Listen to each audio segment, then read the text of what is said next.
Hello students, आज मैं आपको हिमाचल जीके की नदियाँ पढ़ाऊँगी। तो चलिए हम बात करते हैं नदियों की।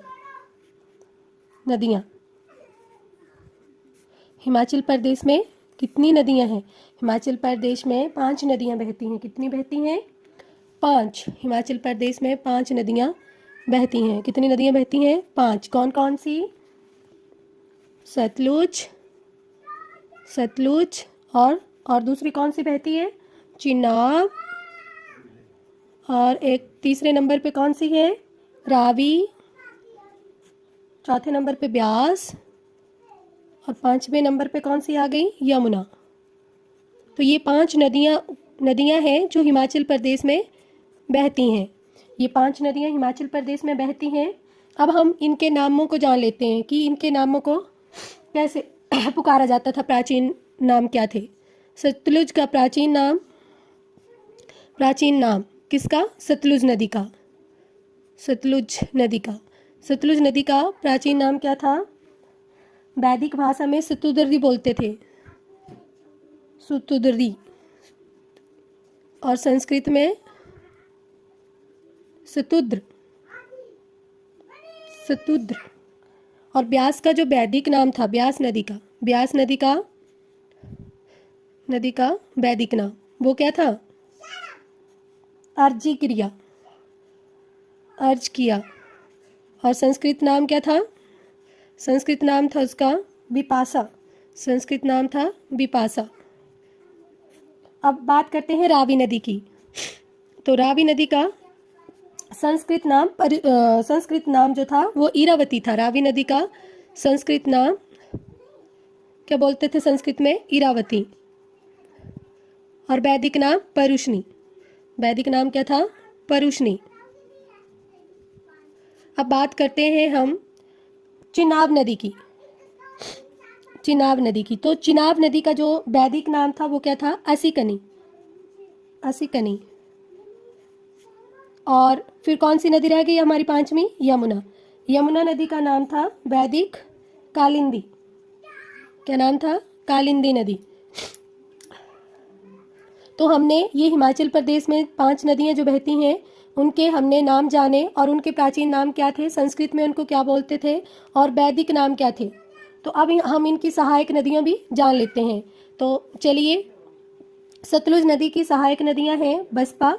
सतलुज नदी की सहायक नदियाँ। तो सतलुज नदी की सहायक नदियाँ कौन सी हैं बच्चों? पता है आपको? चलो कोई बात नहीं, मैं बताती हूँ। सहायक नदियाँ हैं बसपा और स्पीति नदी। और जो हमारी रावी नदी है उसकी सहायक नदी कौन सी है? भादल, तंतगिरी, छत्राणी, सियूल और साल। ये रावी नदी की सहायक नदियां हैं। और चिनाब नदी की सहायक नदियां कौन सी हैं? चिनाब नदी जो है वो 2 नदियों के मेल से ही बनी हुई है, जैसे भागा और चंद्रा। तो ये 2 नदियां जो हैं वो इसकी सहायक नदियां हैं। और ये दोनों नदियों का संगम कहाँ पे होता है? तांडी में। तो अब हम बात करते हैं ब्यास नदी। ब्यास नदी की सहायक नदियां हैं बनेर, बाणगंगा, लूणी, पार्वती, सैंज, तीर्थन, हारला और उहल। अब बात करती हूँ यमुना नदी की। यमुना नदी की सहायक नदी है गिरी, टॉन्स, पब्बर और आंध्रा।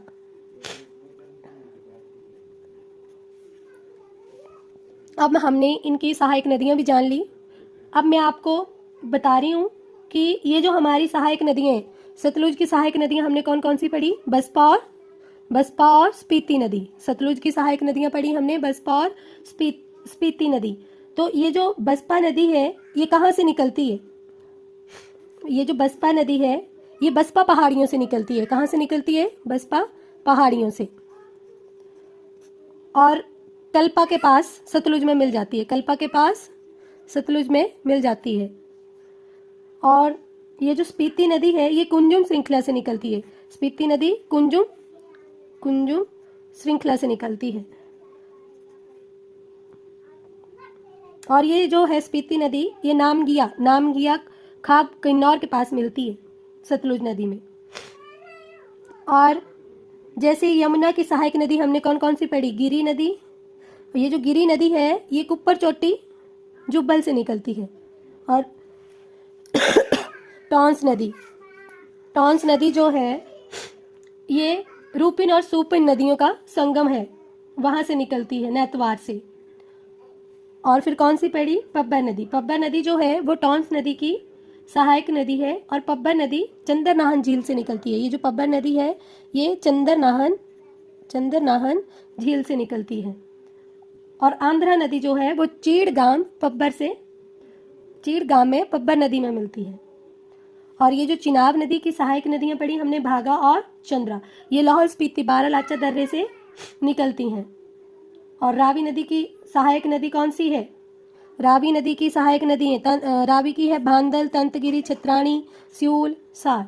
ये नदियाँ जो हैं, ये जो हमारी भादल नदी है वो बड़ा भंगाल से निकलकर तंतगिरी नदी में मिलती है और ये दोनों नदियों के संगम से बनती है। और ब्यास नदी जो है वो संधोल से कांगड़ा में प्रवेश करती है और बंजौरा से मंडी में। और मिर्थल के पास ये कांगड़ा को छोड़कर पंजाब में प्रवेश कर जाती है। ब्यास नदी की सहायक नदी हमने कौन कौन सी पढ़ी? पार्वती, तीर्थन, ऊहल, हारला, गज, चक्की नदी आदि। तो आज मैं बस अपनी वीडियो में इतना ही आपको बताऊंगी और आगे नदियों से जितने भी क्वेश्चन बनेंगे उनके लिए आप मेरी वीडियो के साथ मेरे साथ बने रहिए। तो मैं नेक्स्ट वीडियो फिर आगे अपलोड करूंगी।